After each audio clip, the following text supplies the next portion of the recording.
aula de hoje, né, a gente começa o capítulo 11, que trata de radiação em antenas.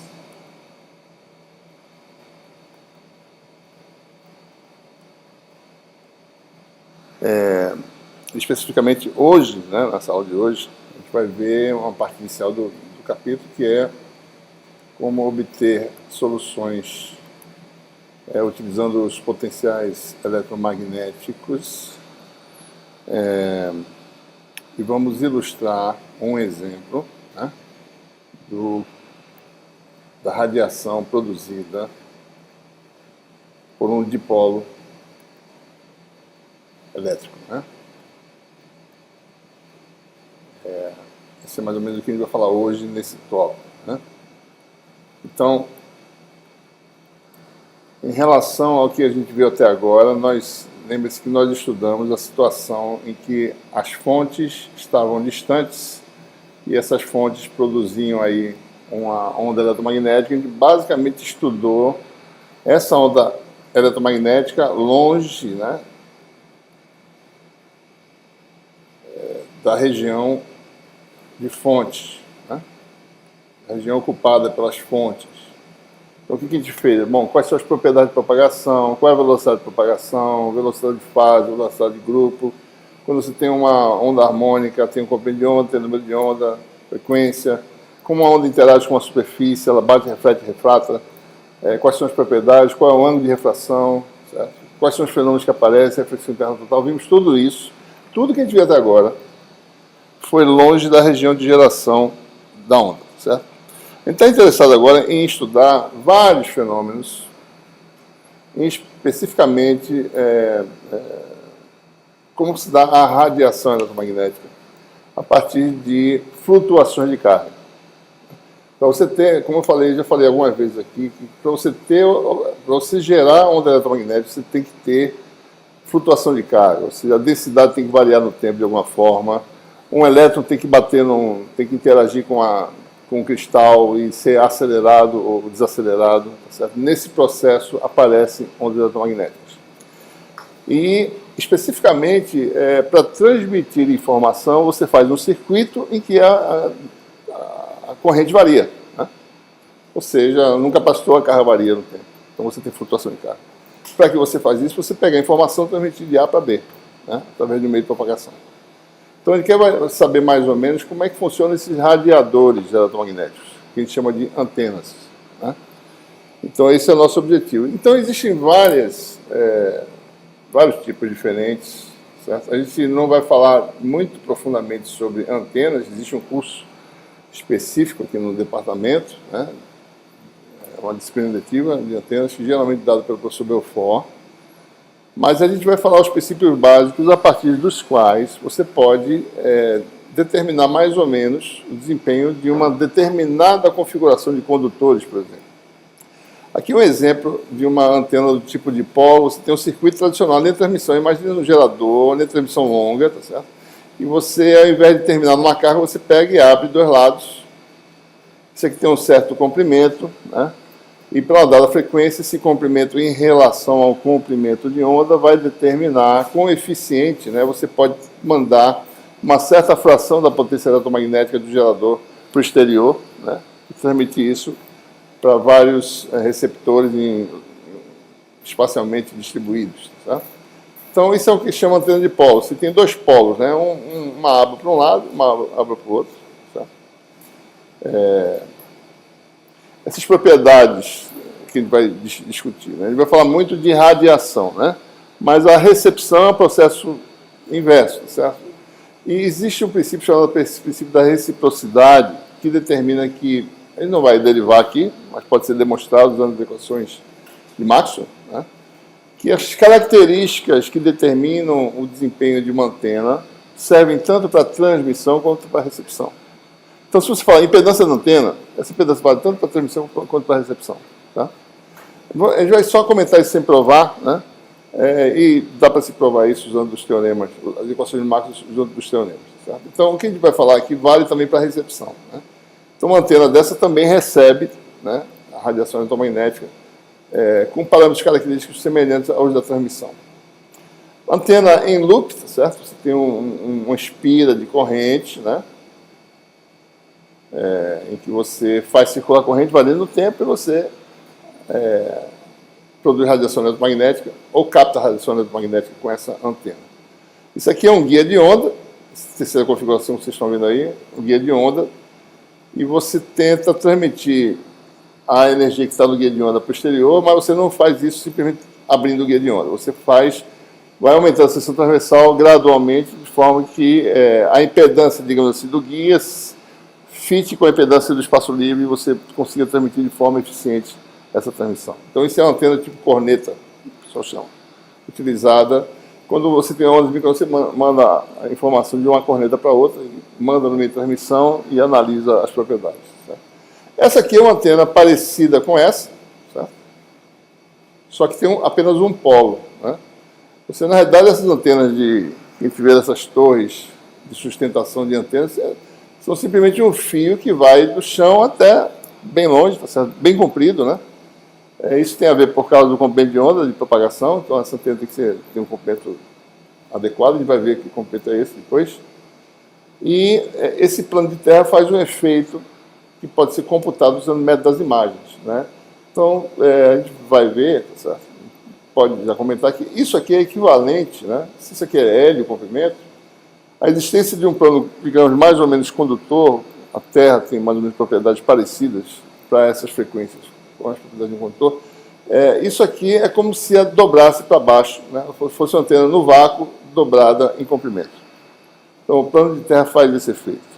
Ou seja, a energia que iria para baixo, ela é refletida de volta, digamos assim. A gente pode falar desse jeito, certo? Então, é como se você tivesse comprimento 2 vezes maior, você tem potência 4 vezes, 2 ao quadrado vezes maior, certo? Então, o efeito é esse. Soma as amplitudes, né, dessa e da antena imagem embaixo, então você tem 2 vezes o campo ao quadrado dá 4 vezes a potência. Certo? Bom, esses são exemplos, né? Eu posso também falar em fibra ótica, certo? A gente não trata a fibra ótica como antena, mas a gente pode ver a fibra ótica também, que se você tem a luz transportada numa fibra ótica, né? A luz tem um perfil aí confinado. Quando chega na extremidade, isso aqui tem uma casca, né? Tá? Isso aqui tem um índice de refração inferior ao do núcleo. Quando essa luz chega na casca, o que acontece? Ela sai, mas ela não sai confinada como estava antes. Ela sai difratando, ela sai abrindo, né, a faixa de localização da luz. Se você vê a fibra ótica, ela vai... Se você for luz visível, você vê um spot bem grande na parede. Apesar de dentro da fibra ótica, isso aqui tem mais ou menos, numa fibra monomodo, mais ou menos 5 microns. Né? Depois de uma certa distância, está lá uma bolota bem grande, né, de luz. Você pode ver isso como se fosse uma antenazinha, tá? Emitindo uma fonte putiforme, mandando luz, que seria a onda eletromagnética, para fora. Tá? Então, todos os princípios, mais ou menos, podem ser computados com o modelamento que a gente vai fazer aqui. Tá? Então, tudo se resume ao seguinte: dada uma variação no tempo de carga numa região localizada, tá, ou corrente, qual é a radiação produzida a longa distância? Esse é o grande problema que a gente quer lidar. Tá? Então, a gente precisa, para isso, né, lidar. Vocês lembram, né? Lá no capítulo 3, certo? A gente falou em equação de... Ou seja, o nosso método de solução de problemas em eletrostática, né, era da seguinte forma: determina a função potencial que satisfaz uma equação. Que equação é essa? A equação mais geral é a equação de Poisson. Né? E do potencial, que é a grandeza auxiliar, é mais fácil calcular isso aqui, a gente vai calcular o campo final. Certo? Pronto, resolveu o problema. Então, o potencial é sempre essa grandeza auxiliar. Né? No caso eletrostático, tem um potencial escalar. No caso magnetostático, tem um potencial vetor. Né? B é obtido do rotacional de um vetor. Certo? Não usamos muito o potencial vetor, a gente só ilustrou. Né? Poderia ser uma grandeza auxiliar também. Tá? E disso aqui tem uma equação diferencial que é satisfeita pelo potencial vetor, que é essa aqui. No caso magnetostático, né, dada a distribuição de corrente, calcula-se A, usando a técnica que for mais conveniente, certo? E de A obtém-se o campo final B. Esse é o método formal, usando equações diferenciais, certo? Então, potenciais são grandezas auxiliares, né? Ou seja, no caso estático, você tem potencial escalar, no caso dinâmico, no caso magnetostático, você tem o potencial vetor. E agora a gente quer saber, bom, e no caso variante no tempo, como é que ficam? Que pulsões potenciais a gente vai usar? Tá? Porque agora dado uma distribuição de carga, dado uma distribuição de corrente, né? Qual é a solução para RH? Então a gente vai fazer essa problema em duas etapas. Vamos achar os potenciais intermediários e deles obter a solução final. Tá? Bom, vamos olhar aqui quem são as equações que nós temos, as equações de Maxwell. Lembre-se, voltamos agora ao regime variante no tempo. Ainda não é regime harmônico, pessoal. Então, nossos campos vão ter aquelas letras arredondadas de novo. Nossas equações, né? Vamos voltar à equação de Maxwell. Vamos não falar em nenhum tipo de meio ainda, né? Se ele é linear ou não, tá certo? A rotacional de E igual a menos dB dt. É claro que é mais conveniente usar equações diferenciais e não as integrais, a gente quer resolver ponto a ponto, né? Rotacional de E divergente de D igual a esse ρ aí, que é um ρ variante no tempo, tá? Rotacional de H é J mais dd dt. E, finalmente, divergente de B igual a zero. E qual é o nosso problema? Nós temos uma região, né, representada pelas fontes. Quais são as fontes? Flutuações de carga da densidade de carga ρ e flutuações de corrente descritas pelo vetor J. Certo? E com isso aqui eu quero determinar as funções E, D, H e B, né, em geral. Certo? Bom, vamos separar esse problema em duas partes. Tem as equações que a gente chama de equações homogêneas. Nas equações de Maxwell, né, tem duas equações homogêneas. Equações homogêneas são aquelas em que não aparecem as fontes. Tá? Essa aqui não aparece nenhuma fonte. Ou seja, a equação, não é equação diferencial, o segundo membro, né, a função que alimenta a equação. Né? Se ele for zero, é porque não tem fonte para a equação. Então aqui não tem a fonte, aqui só aparecem as incógnitas, E e B. Tá? E nessa outra aqui, também só aparece a incógnita B. Nessas duas aparece a fonte aqui, ρ e J. Tá? Então vamos escrever aqui as equações separadas.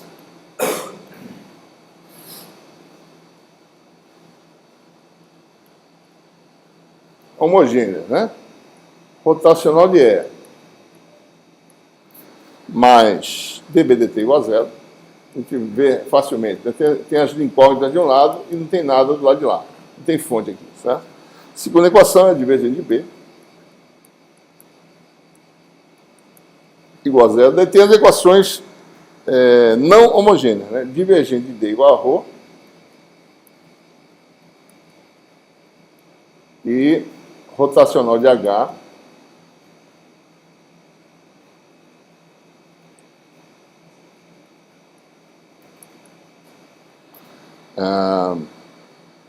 menos dd dt, daí dá para perceber direito essa questão da homogeneidade. As incógnitas de um lado igual a J, né? Tá? Aqui estão as homogêneas e aqui estão as não homogêneas, né? Dessa equação, a gente imediatamente reconhece que posso escrever de cara o vetor que tem divergência zero pode ser escrito, né, como sendo o rotacional de outro vetor. Tá? Isso é uma propriedade de campos vetoriais, divergência zero, porque é a rotacional de algum vetor. E esse é o potencial vetor que a gente vai definir, um dos potenciais magnéticos. Vamos jogar isso aqui nessa equação, ver o que acontece. Tá? Nessa outra equação homogênea, você vai ter rotacional de E mais ddt de B, né? Mais rotacional de dA dt, que é ddt de B, né? Que é rotacional de A, eu troquei a posição, dá zero. Conclusão,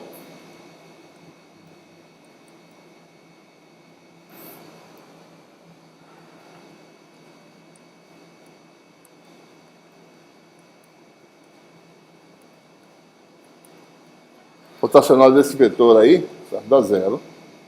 Então, a segunda propriedade, o vetor que é irrotacional, que é esse vetor aqui, pode ser obtido do gradiente de um escalar.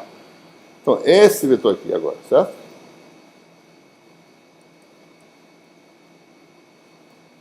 E para manter a similaridade do caso estático, é menos gradiente, vou chamar agora de psi, tá certo? Potencial eletromagnético,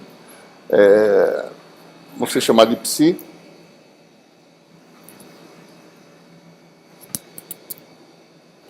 Então você tem o segundo potencial, dois potenciais definidos, potencial vetor, o A, e o psi, potencial escalar, né? Que se eu não tivesse variação no tempo, isso aqui sairia, esse potencial escalar é aquele potencial tradicional que a gente conhece, certo? As unidades também são as mesmas, né? Volt, certo? Isso aqui é Weber por metro quadrado vezes metro, né? Weber por metro, né? Eu tenho Weber por metro quadrado, que é o Tesla. Tá? Bom, então nós temos aí ou seja, o E. Então vamos lá. Então, a equação que eu tenho é E igual a menos gradiente de psi menos dA dt. E B igual a rotacional de A. Ou seja, nós estamos aqui na parte final do problema, né?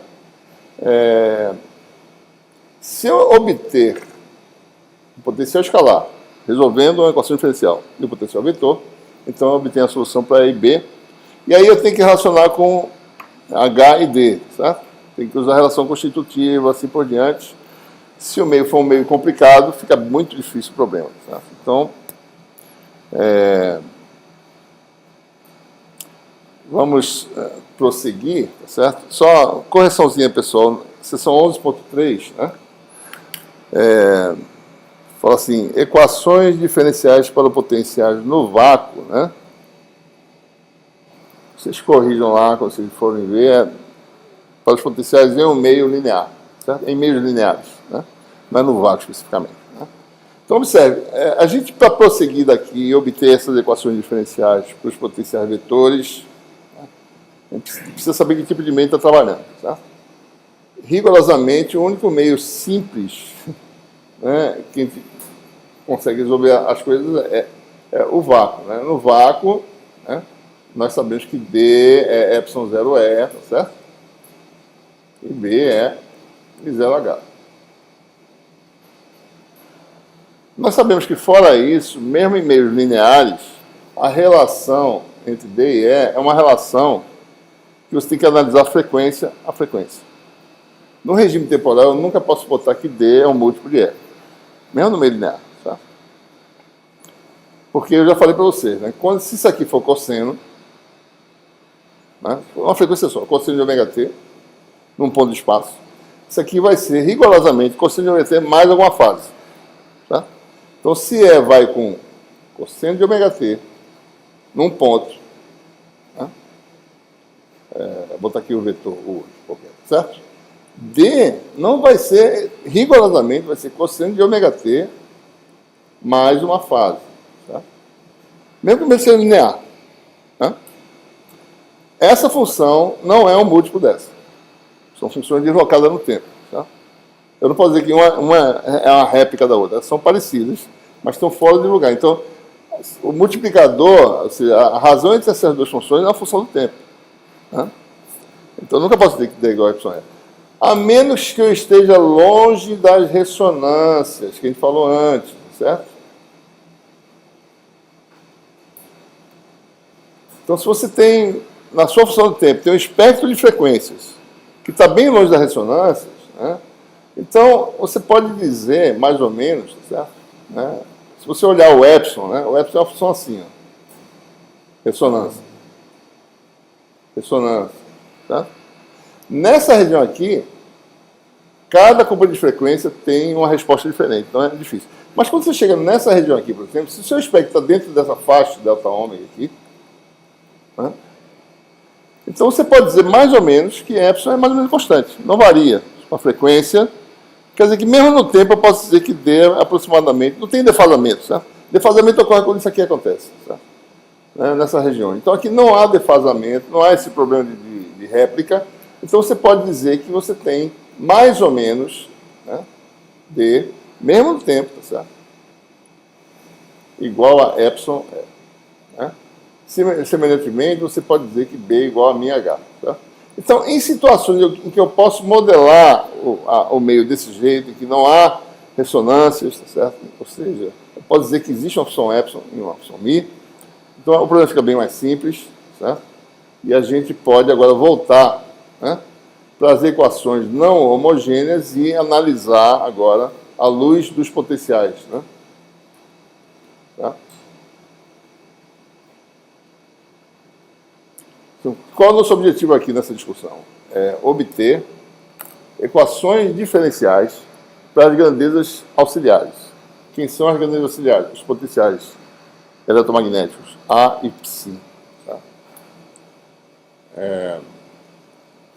Então, assumindo essa aproximação meio linear, né, em que você tenha como válido isso aqui, rigorosamente é só no vácuo, mas em certas situações também pode ser. Certo? Então você vai ficar uma das equações é divergente de D igual a ρ. Né? Desculpe, esse D aqui tem que ser arredondado. Né? Esse ρ também. Certo? Isso é um pouquinho diferente do que eu escrevo normalmente.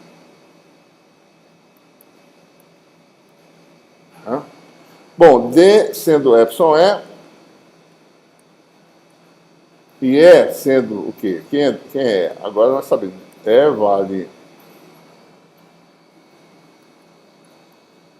menos gradiente psi menos dA dt. Eu jogo na equação divergente D igual a ρ. Então você vai ter divergente do gradiente, né, dá o laplaciano, né? Vai ficar com a equação do tipo laplaciano de psi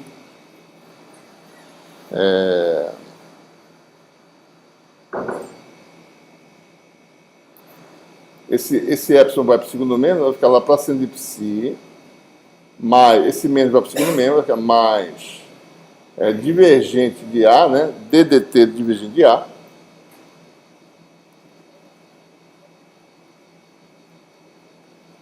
igual a menos ρ sobre epsilon. Primeira equação diferencial que a gente obtém agora, que só envolve os potenciais eletromagnéticos, psi e A, certo? Chamada equação 1. Uma equação que mistura as duas potenciais, né? Bom, vamos para a segunda equação. Rotacional de H, né? Que é B sobre μ, e B, por sua vez, é o rotacional de A. Né? Rotacional de H, tá?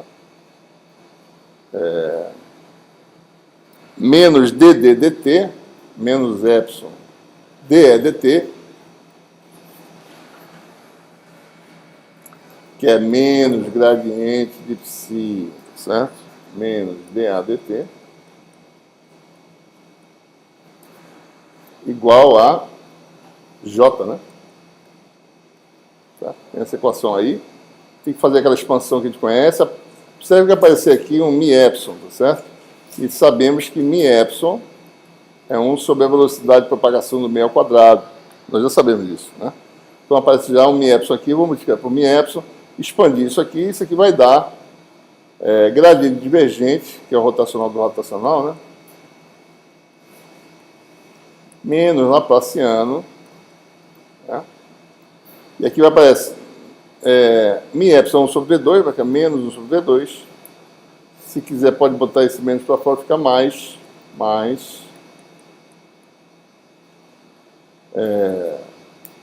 observe que tem um D2A dt2 aqui, tá certo? Botei já aqui do lado de cá.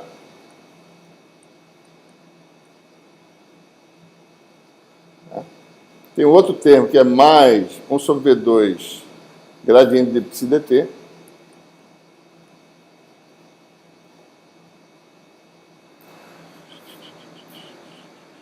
Fazer assim, gradiente de psi dt. Né? Então, vamos lá. Gradiente divergente, menos laplaciano, 1 sobre V2, mais, daí fica mi vezes j. Esse mi aqui vai multiplicar j do lado de lá. E aí eu vou reorganizar isso aqui. Se vocês olharem direito, né? Tem aqui uma equação, tem um termo aqui conhecido, tá certo? Tem um errinho aí na equação 11, 13, deixa eu ver. 11, 13, não. 11, 11. Equação 11, 11, pessoal. Falta esse termo aqui, ó. Marque aí na... 11, 11, falta esse termo aqui na frente, tá? Equação 11, 11 lá do livro, tá certo? Falta incluir esse termo 1 sobre D2 aqui. Então, você vai ficar com algo assim. Laplaciano de A. Vou passar para o segundo mesmo esses termos aqui. Menos 1 sobre V2 D2A dt2.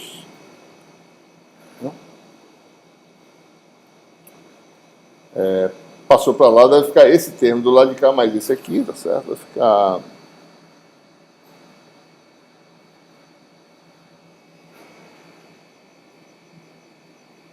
Passei para lá, né? Então vai ficar aqui, gradiente é igual a, né? Vai ficar mais... Aliás, passa tudo para o segundo membro, tá certo? Então esse aqui vira mais, esse aqui vira menos, esse aqui vira menos. Vai ficar menos gradiente divergente. Então, juntando esse gradiente, tem um gradiente aqui também, vou botar em evidência, divergente de A. E vai ter um termo aqui que mais, passa para o segundo, vira menos, então menos vai ficar mais 1 sobre D2 d psi dt. É isso? E o mi vezes j que está do outro lado, passa para o lado de cá, fica menos. Tá?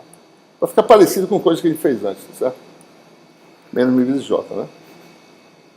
Se você não tem variação no tempo, tá certo? Então eu posso mostrar essa equação aqui. 11, 13, né? Posso abrir melhor aqui, tá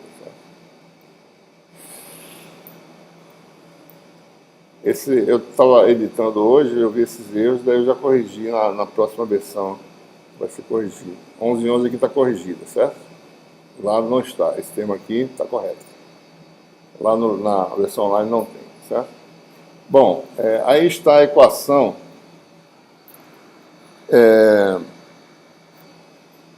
As duas equações que a gente obtém nesse processo, né? Uma foi a primeira, que parece muito no caso... Se você não tem variação no tempo das coisas, né, você tem a equação de Poisson lá da estática, certo? Se você não tem variação de A no tempo, nem variação de psi no tempo, esse termo de aparelho, fica só esse termo aqui. Esse termo tem uma liberdade de escolha que eu fiz lá na magnetostática, que lá a gente escolheu divergente igual a zero, de A. E a equação obtida foi Laplaciano de A igual a menos mi vezes J, certo? Tá? Então, essas equações, elas voltam a ser as equações anteriores, né, no caso estático. Bom, então o que nós temos? Só lembrando, né, nosso objetivo é determinar o potencial escalar, potencial vetor, dado uma disposição de carga e uma disposição de corrente, e depois, no final, calcular E e B, e D e H, certo? Bom, qual é o problema dessas equações? As equações são acopladas, né? São duas equações diferenciais, e eu tenho que ter, para resolver, um sistema de duas equações diferenciais acopladas. A questão é como é que desacopla essas equações, né? Então, observe. A forma de desacoplar essas equações é uma liberdade que nós temos que a gente não comentou. Eu escolhi o rotacional de A, certo? Escolheu, ele é quem? É B. Né? Nós sabemos do teorema da unicidade. Um vetor é completamente especificado se eu souber o rotacional divergente, certo? Se eu especificar arbitrariamente o divergente de A, eu não altero o rotacional de A. O rotacional de A é B, está fixado. Então, eu tenho liberdade de escolher o divergente de A, certo? Esse tipo de escolha é chamado gauge, o calibre, né? Em cada calibre, em cada gauge, eu tenho a liberdade de escolha e todas elas fornecem sempre a mesma solução para B. Tá? Uma dada escolha, um dado gauge, vai dar uma solução que tem uma interpretação física facilmente reconhecível. Uma outra escolha vai dar uma solução para os potenciais intermediários que não tem aquela interpretação física que a gente quer, que é propagação eletromagnética, mas que dá a solução final de propagação eletromagnética. Certo? Bom, um determinado gauge é chamado gauge de Coulomb. Certo? No gauge de Coulomb é a escolha mais simples. Faz divergente de A igual a quanto? 0. Certo? Que é aquela que a gente fez na magnetostática. O que aconteceria se eu fizesse o gauge de Coulomb? Tá? Olha para essa equação. A equação para psi é uma equação do tipo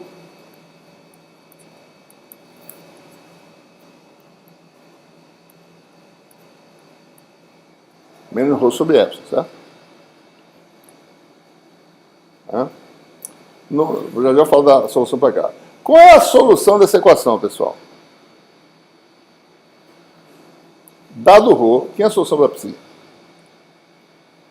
Numa região limitada. Psi é igual a integral, a distribuição de carga numa região limitada. Qual é a solução dela?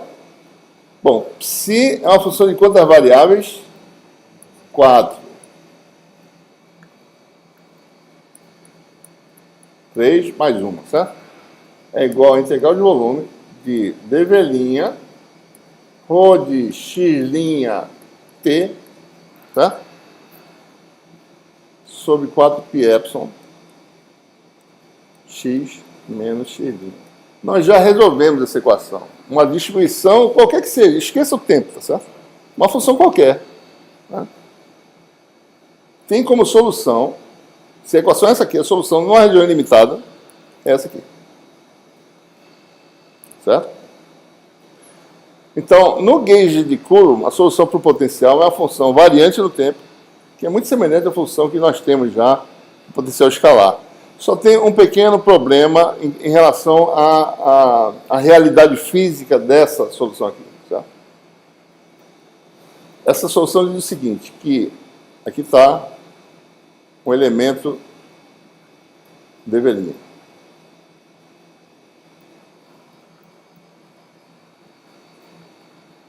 Não quer dizer que eu não pudesse usar isso para calcular os campos físicos, não. Eu posso usar, mas o dv' está aqui no ponto x' e eu meço o potencial no ponto x, certo?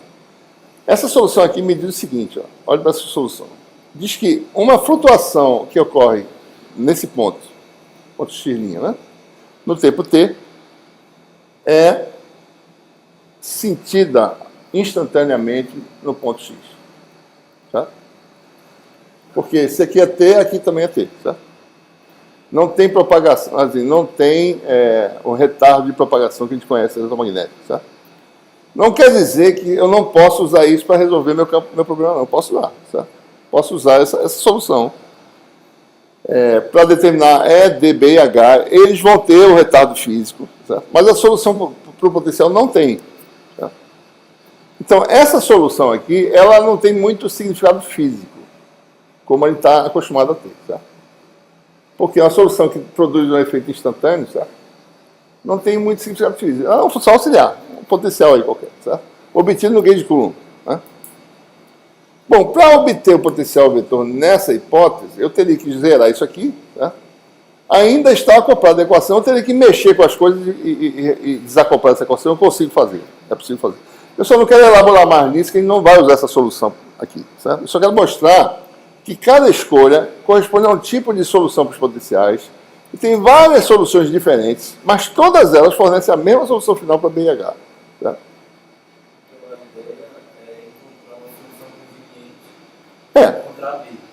A gente só quer que a nossa solução intermediária, que é um potencial, tenha algum significado físico também, certo? Não essa aqui.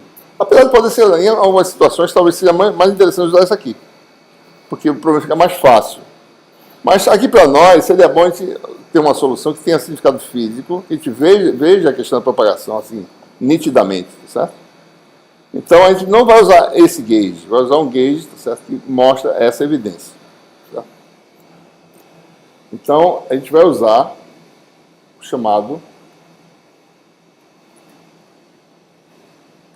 gauge, ou calibre, de Lorentz. Esse indivíduo aparece em várias situações, né? Lorentziana, Lorentz, né? Entre outras coisas. Certo? O que é o gauge de Lorentz? Né? Vamos observar aqui a nosso sistema. O gauge de Lorentz é quando a gente zera isso aqui. Ó. O que acontece se eu zerar isso aqui? Observe qual a equação reduzida, Laplaciano de A, menos 1 sobre B2, isso aqui está errado, né? D2A, DT2, tem um 2 aqui, equação 11 e 13, tá certo? É D2A, DT2, anotem aí, para depois vocês perceberem, né? Acho que no meu... eu também não corrigi, que eu não vi, agora que eu estou percebendo. D2A, DT2, né? Igual a menos μ vezes J. O que nós teríamos, né? Nós teríamos aqui uma parte que é aquela combinação de derivadas típicas, né, da equação da onda, só que a equação da onda como não homogênea. Tá? Porque na equação da onda tradicional isso aqui é zero. Né?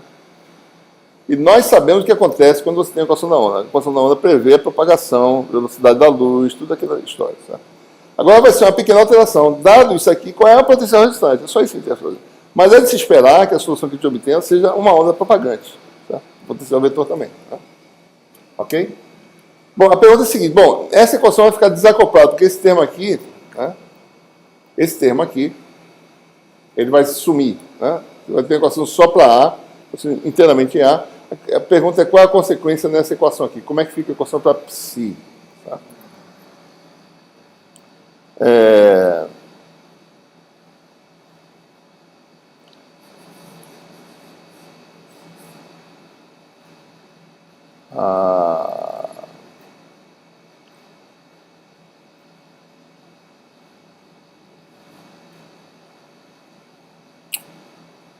Bom, quando eu faço isso, né?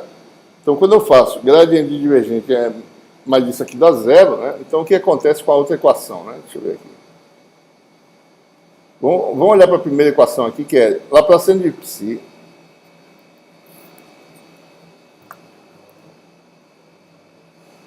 mais ddt do divergente de A, né?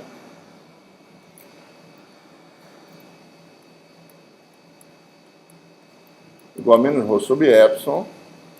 E eu escolhi agora aqui no gauge de Lorentz divergente de A mais 1 sobre P2 derivada de psi igual a zero. Isso aqui quer dizer que o divergente de A é relacionado diretamente, né?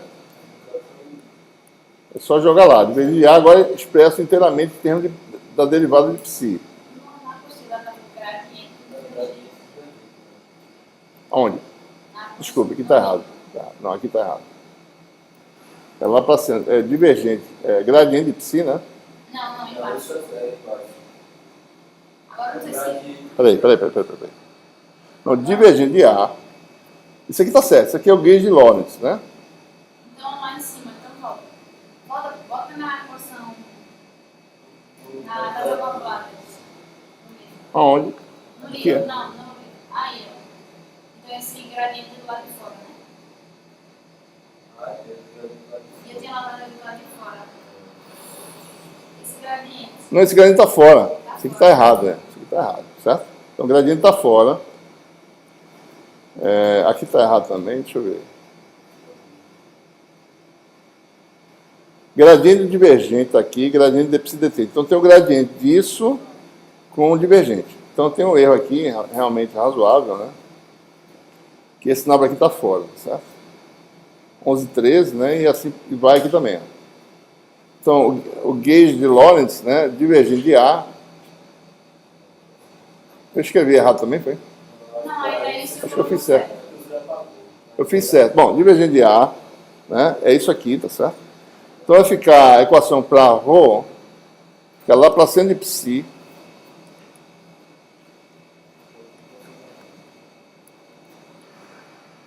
mais ddt do divergente de A,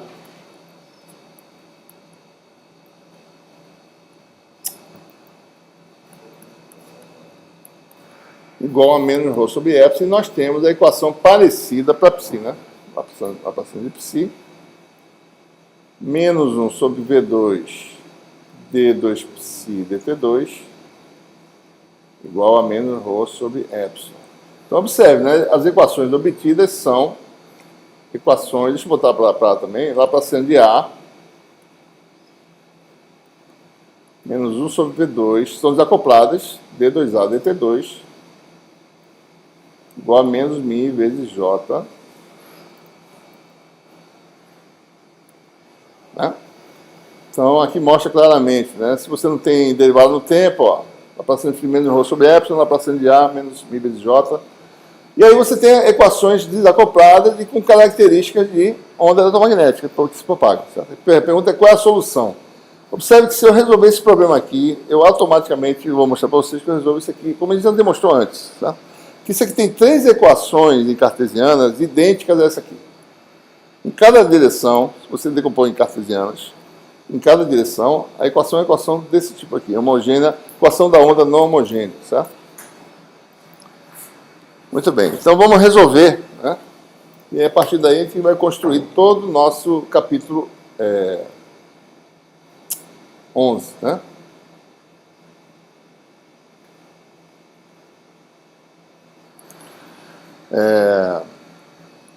Então, essa é a gente chama a equação da onda escalar, né? Vamos resolver. Nós temos, então, a solução da equação da onda escalar não homogênea.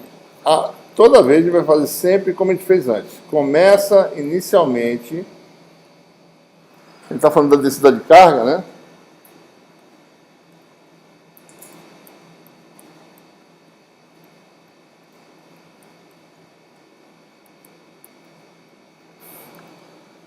Vou fazer assim para diferenciar, certo?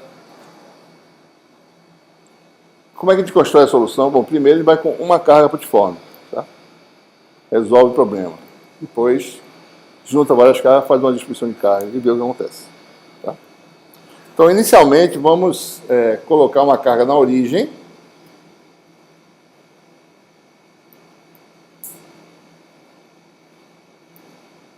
Isso não me deixa ser rápido, infelizmente.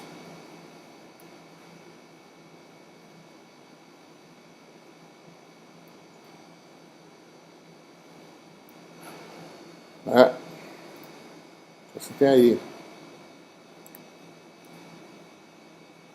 reseta tudo. Temos aí sistema aí de coordenadas, né? Na origem você tem aí uma carguinha,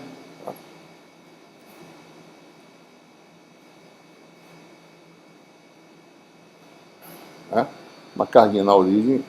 Qual é a perturbação que ela provoca se ela variar no tempo? Né? Então, é isso que a gente quer saber.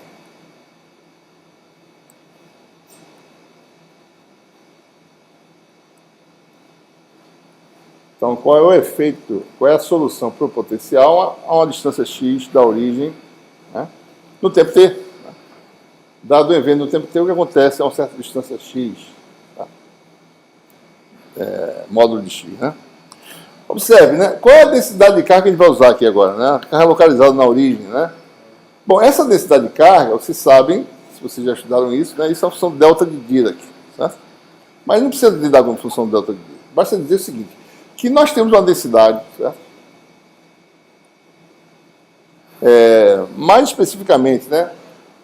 Essa carga está localizada, então essa distribuição é esferosimétrica, né? É um ponto. Então, um ponto tem simetria esférica, né? Então, você tem aí uma densidade de carga que depende de R apenas, tá? E de T. Tá? Qual é a propriedade dessa densidade? Bom, ela vale zero se R for maior que zero. Saiu da origem, a densidade vai para zero, certo? O que mais? Bom, na origem não importa quem seja, importa que Q de T é a integral de um volume que limite a origem da densidade de carga. Certo? Se eu fizer a integral de ρ dV, dá carga. Não importa que seja ρ, certo? Basta isso. Né? Então, qualquer seja a função, uma função que tem essa propriedade, ou seja, qualquer função muito acentuada, certo? Serve para descrever esse problema. Né? Mas ele não precisa saber quem é a função especificamente, basta só saber isso. A função tem essa propriedade e a integral dela dá carga na origem. Então, a gente vai analisar o quê? A equação diferencial fora da origem inicialmente, certo? E depois a gente vê o que acontece com a solução quando a gente usar a origem. Então, na região R maior que zero, né, lembrando a equação diferencial, né, Laplaciano de psi,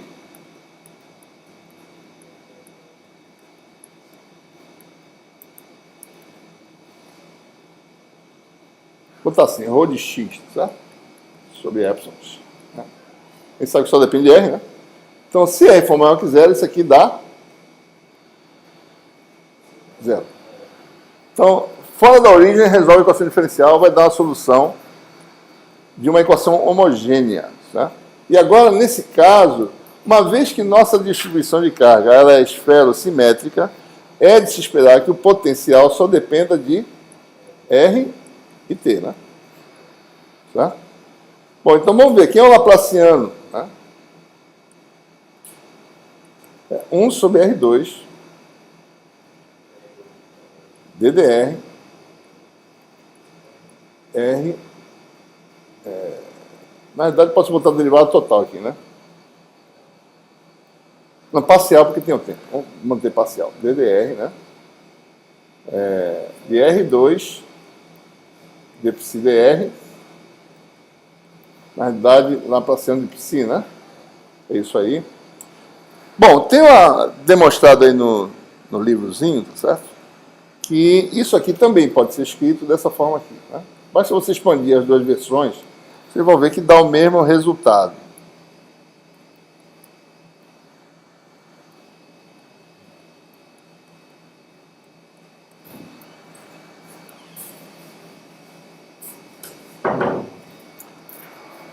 Certo? Se vocês expandirem as duas versões dessa combinação de derivados, vai dar o mesmo resultado. Certo? Tem a demonstração aí, né? Basta vocês manipularem e verem, certo? Então aqui vocês têm essas duas possibilidades. Vai usar essa, que essa facilmente a gente percebe qual a solução do problema, certo? Então, fazendo isso, né? Laplaciano de psi, então, botando a equação não, vai ficar 1 sobre R. Na realidade, D2...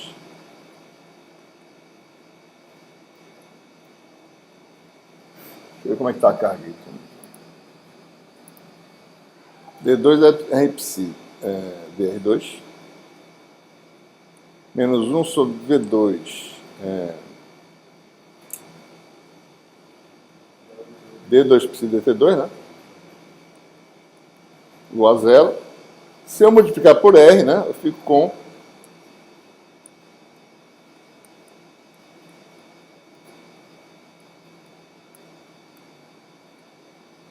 R não depende do tempo, tá certo? Então fica D2 dt2 e R psi igual a zero, tá?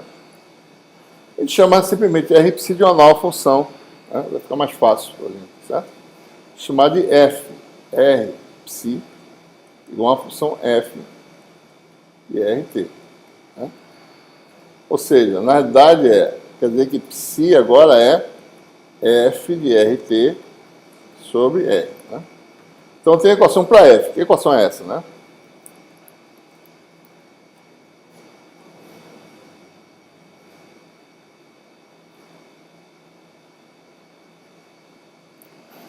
D2F dr2 menos D2F dt2 igual a zero.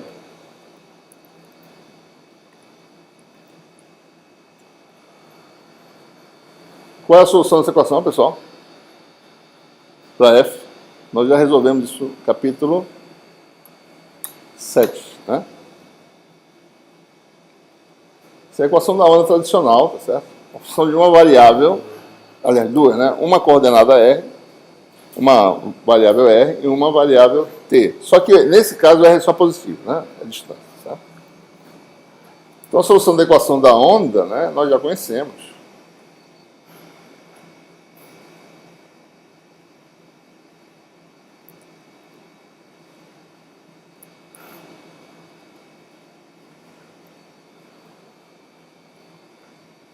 Então, vamos lá.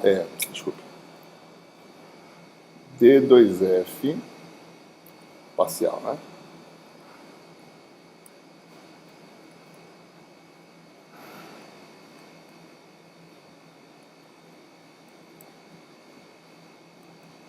Então, tem duas soluções, né? F do tipo mais e do tipo menos. Uma é do tipo F de a mais, né? Em conformidade com a nossa... Esse mais tem um significado de propagação para frente, né? T menos R sobre C é a mais e T mais R sobre C é a menos. Tá? Ok? Então, o que significa essa solução agora? Né? Sobre V, aliás, desculpa. Sobre C não, sobre V.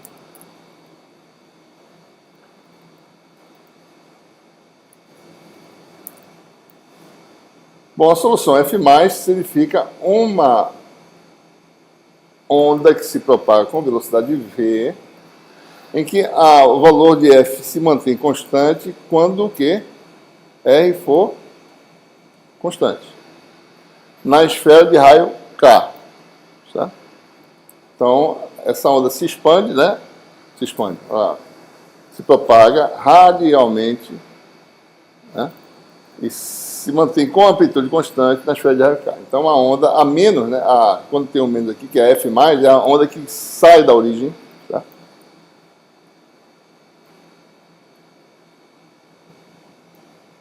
Opa, endoidou aqui também.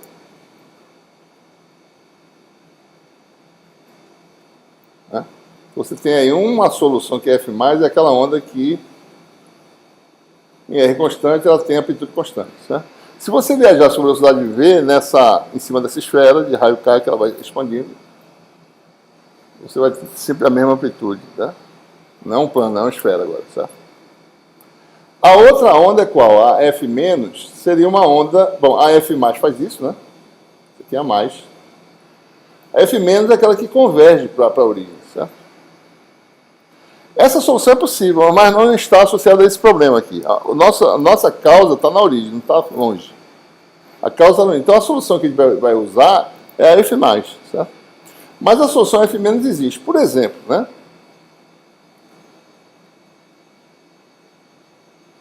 Tem uma lente aqui, coisa bem simples, certo? Uma lente, né? Uma luz, um feixe de luz vem, o que acontece?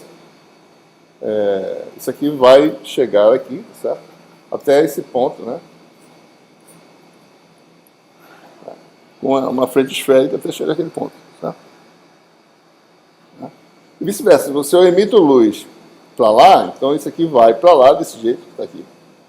E vai depois virar uma frente de onda, mais ou menos como uma onda plana, certo? Uma onda esférica, daí colima, onda plana. Então, as duas soluções são possíveis. A onda que converge, né? Você está vindo de algum lugar, focalizou o feixe eletromagnético. Você pode usar paraboloide para fazer isso, focaliza, certo? Você dá uma antena parabólica, o que acontece? Tem a antena aqui, né? Tem um ponto aqui onde vai captar toda a energia. Daí vem a coisa aqui, bate para cá, certo? Né? Frente de onda esférica, mais ou menos, certo? Então, existe essa solução. Essa solução F- não está associada ao nosso problema. A gente tem uma fonte na origem. Então, a solução que a gente vai usar é F+. Ou seja, a solução do nosso problema específico. Uma fonte pontual na origem vai ser a F+, né, que é F de T menos R sobre V. E com isso, o meu potencial fica da forma F de T menos R sobre V dividido por R. Tá? Isso aqui é importante, porque agora a gente está falando de uma coisa física. Certo? A amplitude que cai com 1 sobre R quer dizer o quê? quadrado da amplitude cai com 1 sobre R2, que é a densidade de potência. Integra na esfera de raio R da superfície da R2. R2 consegue com R2. Potência constante. Qualquer que seja a esfera que você integrar, certo? Então tem que ter fisicamente esse R aqui embaixo, certo? A gente vai ver isso aparecer novamente depois. Ok? Então essa é a solução fora da origem. O problema é o seguinte, quem é F? Como é que se levanta essa incógnita? A gente não sabe quem é F. Certo? Esse problema tem que ter uma solução para F, porque eu estou dizendo, dado que, qual é a amplitude de psi? Certo? Tem que ter uma solução. O que eu vou fazer? Eu vou agora pegar e integrar minha solução em torno da origem. Tá? Então, eu vou pegar a equação original. Né? A equação é essa aqui, ó. Laplaciano de psi menos 1 sobre V2 d2 psi dt2 igual a menos ρ sobre epsilon. Integra em torno da origem. Por que eu vou integrar? Porque eu sei a integral de ρ, certo? Eu sei quem é a integral disso aqui. Né? Eu não sei quem é a ρ, mas a integral eu sei. Então, por isso que eu integro. Então, integrando em torno da origem. Então, veja, eu vou pegar aqui. Aqui está a origem, certo? Pego uma esfera de raio R. E a variável de integração é a variável R', que vai de 0 até R. Né? Então, integral de 0 a R. Né? Melhor, né? Na região R' menor ou igual a R. Né? Dessa equação diferencial, agora parametriza todo mundo em função da variável de integração. Né? Nabla' ao quadrado de psi menos 1 sobre V2 d2 psi dt2 dv' igual a integral de menos ρ sobre epsilon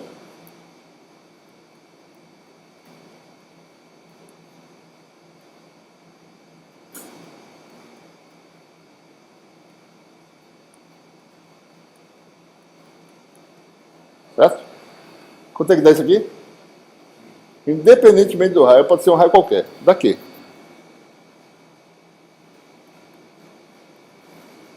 Certo?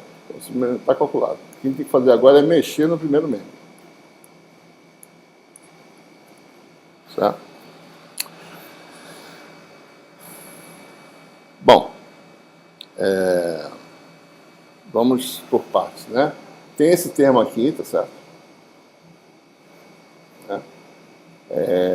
d2 psi dt2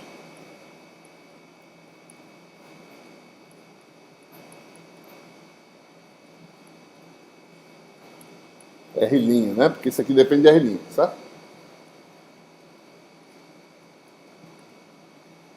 Essa apareceu uma igualdade aqui, tá certo? Deixa eu só apagar isso aqui, botar isso para cá. Assim, né? Então, o que é essa derivada, né? Derivada em relação a t, esse R' sai, né? Vai dar 1 sobre R'. Derivada em relação a t, né? Derivada segunda de f em relação a essa variável u aqui, tá certo? Né? Fica mais ou menos isso, né? Fica mais ou menos... chamar isso aqui de u é a mesma coisa que o derivado d2f deu 2. Tá? Então, observe que nessa integral aqui, né, esquecendo essa constante, tá certo? Só botando esse termo aqui, ó, d2 dv', né? Então, a integral dv' de d2 psi dt2, observe que eu vou fazer R' tender a zero, tá? Então, então é de 0 a R, né? Isso aqui vai dar quanto? Vai dar...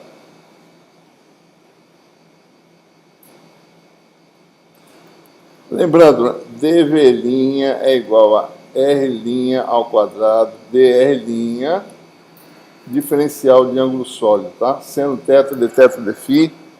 Isso aqui já vai dar 4π, tá certo? Isso aqui vai dar 4π, integral no ângulo sólido, integral de 0 a R, né?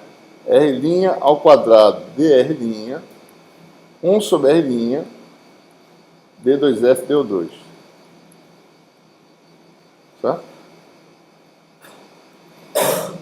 Isso aqui vai dar quanto? Isso aqui não depende de...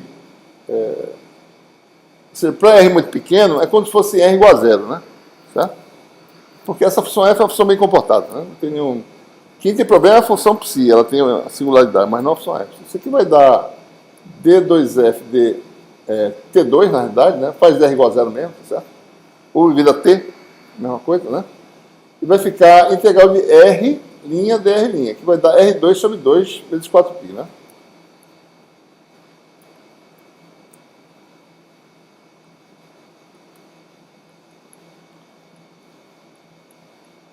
Daí eu vou fazer o quê? O limite disso quando R tende a zero. Limite disso aqui, certo? Quando R tende a zero, vai dar zero. Tá? Então esse segundo menos não tem não causa nenhuma, não tem nenhuma consequência, certo? No nosso cálculo, né? Vamos olhar o primeiro agora. Certo? Bom, o primeiro termo, integral de Laplaciano, né? Laplaciano de psi, certo? Laplaciano linha, né, no caso. Você tem aí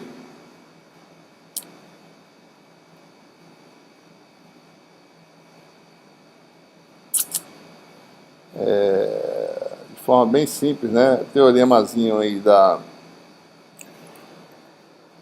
Mas isso aqui é integral de volume do divergente do gradiente de psi. Né? Teorema de Gauss, certo?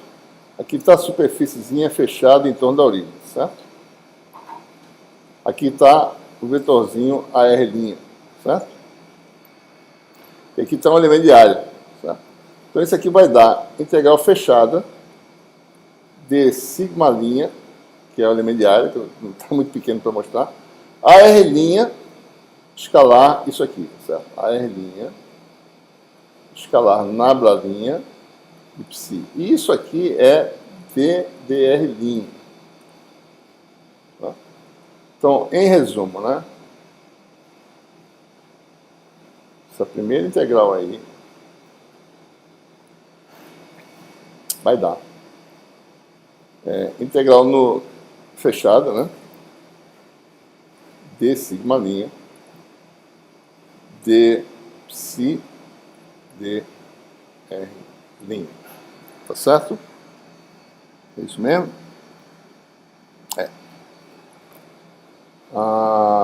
Numa superfície, que raio é a superfície? R' igual a R, é a esfera que eu estou integrando, tá certo? Então, bom, essa superfície aqui, certo? Tem R2 de ômega', né? Então isso aqui vai dar isso aqui é calculado em R' igual a R, né? Calcula a derivada e depois faz R' igual a R. Então, bom, isso aqui já é na superfície de raio R' igual a R, a superfície R' igual a R. Isso aqui vai dar R2, que sai da integral no ângulo sólido, 0 a 4π, de d ômega', certo? E aí tem essa derivada que a gente vai calcular.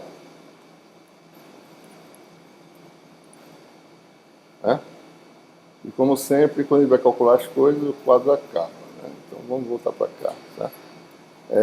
Bom, psi é igual a F de T menos R' sobre V dividido por R'. Vamos calcular essa derivada, que parece fácil, mas não é, porque tem a derivada da razão, né?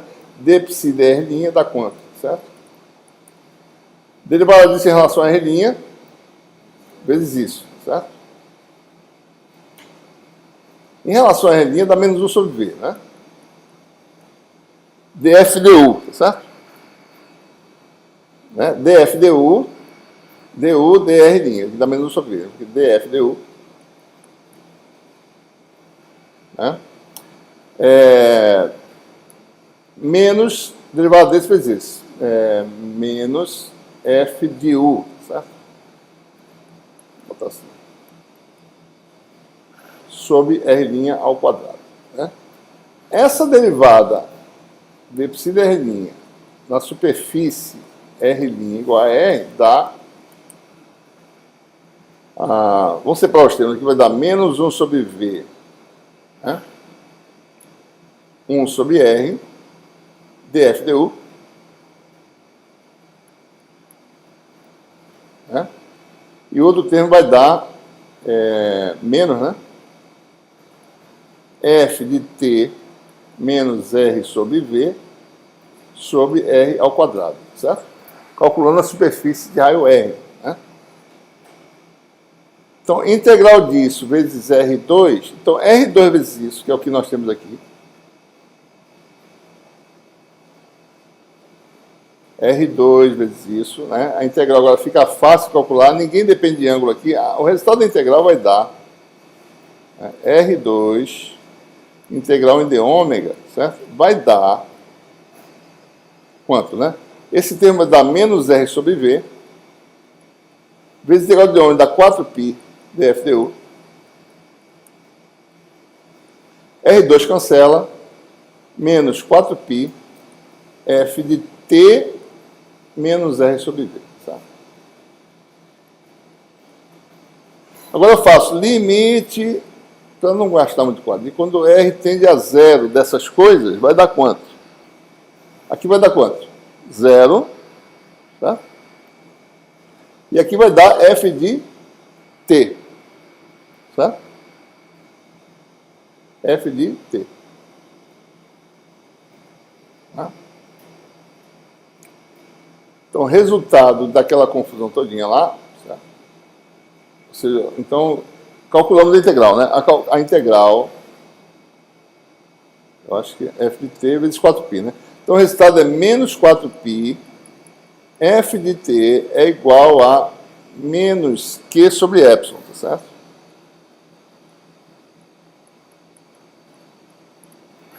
Tá? Calculamos, então, f de t. F de t é igual a q de t sobre 4π epsilon, certo? O que estava faltando era isso. Quem é f de t? É isso aí, certo? Que é a solução psi, então, para o potencial escalar? F de t sobre R, certo? FT não, F de t menos R sobre V sobre R. Solução para esse problema, então. Está aqui a equação diferencial. Deixa eu ver, cadê a original? Está onde? Então, a solução da equação de onda não homogênea para uma fonte pontual localizada na origem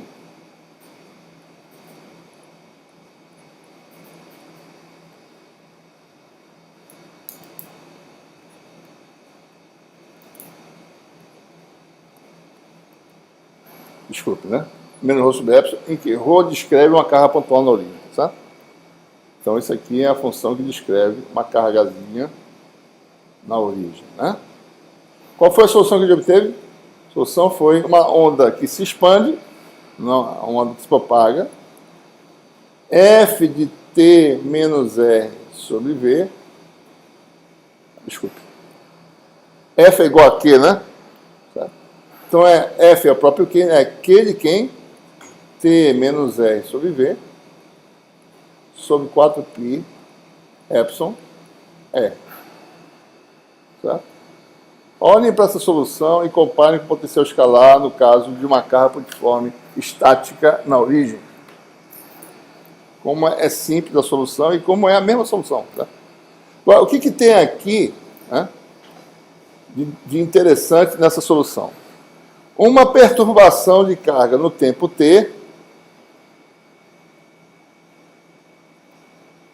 certo? Ou seja, digamos, em t igual a zero, certo? A carga vale Q de zero. Tá? Quanto tempo é necessário para que o potencial sinta essa carga Q de zero? Quando isso aqui for zero de novo, tá certo? O tempo R sobre V.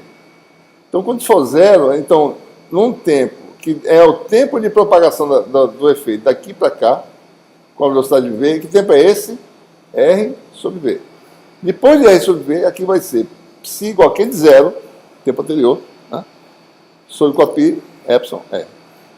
Então, essa solução no gauge de Lorentz evidencia a questão de causa e efeito que demora algum tempo para você observar. Certo? Se fosse a solução do gauge de Coulomb, qual seria a solução desse problema? Gauge de Coulomb simplesmente não tinha esse termo aqui. Ó. Q de T sobre copi epsilon R. Eu já resolvi. Oi?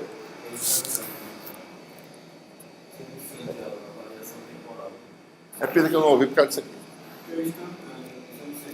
aqui. Se fosse o de Coulomb é instantâneo, certo? Não quer dizer que o resultado para o campo elétrico, não vai ser um resultado fisicamente que faça sentido, que não tem propagação. Quer dizer que a função não tem sentido. São funções instantâneas. Pode ser usada, mas essa solução não tem as características de uma onda, certo? Então, os efeitos demoram um tempo, né, de propagação da luz, certo? Né?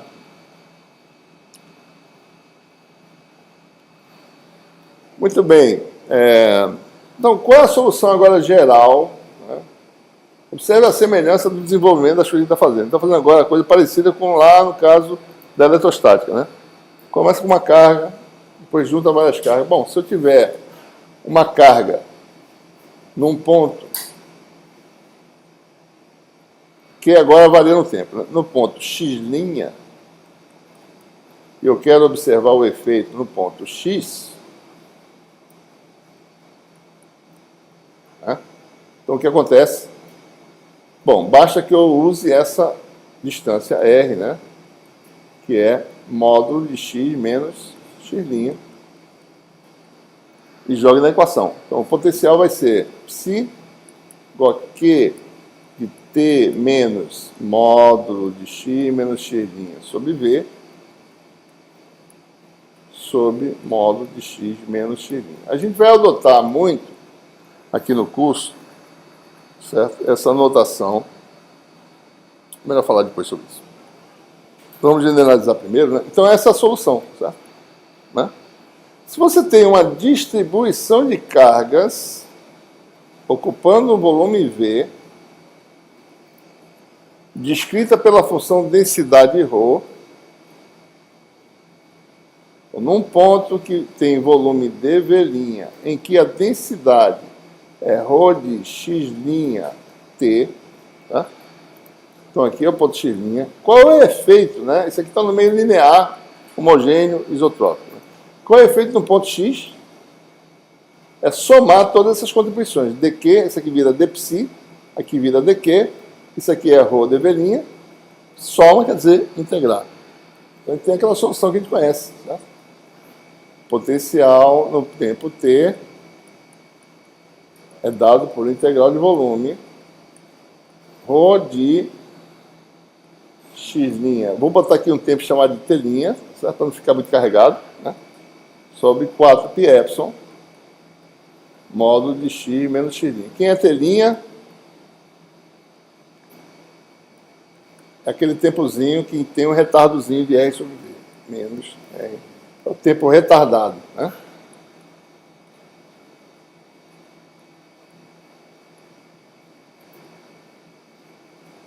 Ou seja, o meu tempo, a coisa acontece no tempo, preciso de um tempo de retardo de R sobre V para poder perceber.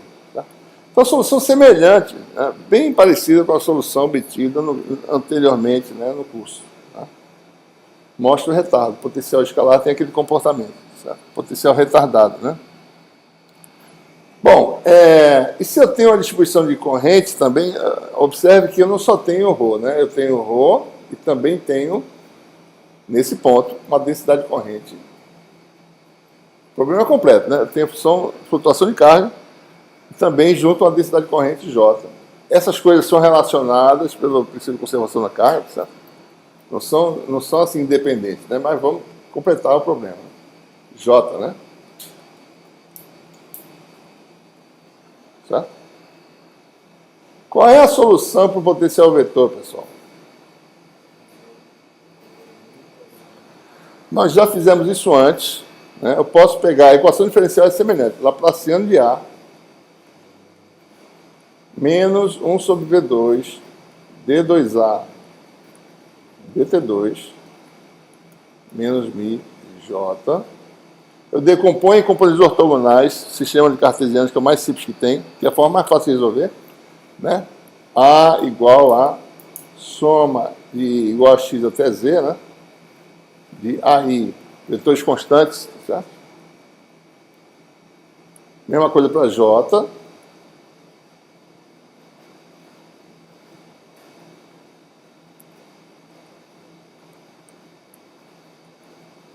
E daí, quando eu faço isso, uma equação diferencial de uma componente se relaciona a uma componente do outro lado. Mesma componente com exponente. Então, eu tenho 3 equações idênticas à equação da onda escalar não homogênea. Solução é idêntica aqui. Se eu botar aqui AI, né? Isso aqui vai para cima, vira Mi, e aqui vira JI, aqui tá? No lugar disso. Né? Então, cada componente tem uma solução semelhante. Se eu juntar vetorialmente todas as componentes, vou ter a solução vetorial, que é muito parecida com essa. Aqui aparece um A vetor, e aqui aparece Mi J vetor. Mesma coisa. Tá? Então, a solução para o potencial vetor é uma solução muito semelhante, que é A xt igual a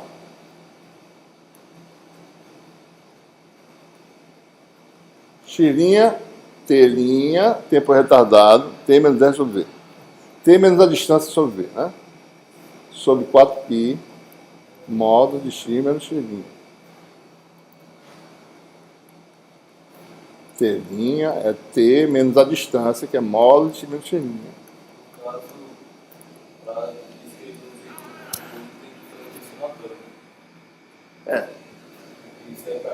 Já fiz o somatório, daí o somatório dá isso aí. Já fiz rápido, tá? Dá isso aí. Quando soma direitinho, dá certinho esse resultado aí. Bom, eu pretendia fazer o dipolo elétrico, mas eu pensava que desse tempo, né? Mas não vai dar tempo. Então, a programação, na realidade, não era para ter dipolo elétrico hoje, era para ser na próxima aula. Eu pensava que ia ser rápido essa parte, mas não foi tão rápido assim. Então a gente vai terminar aqui, mas a gente concluiu o quê? A gente vai depois ainda fazer um caso prático, que na próxima aula, pega um dipolo elétrico, vê a carro oscilando, calcula os potenciais psi-A e calcula os campos. Né? Falta terminar a parte final. Né? Porque com isso você vai ter o campo final depois. Certo? É fazer isso por meio de cálculos. Certo? Ok.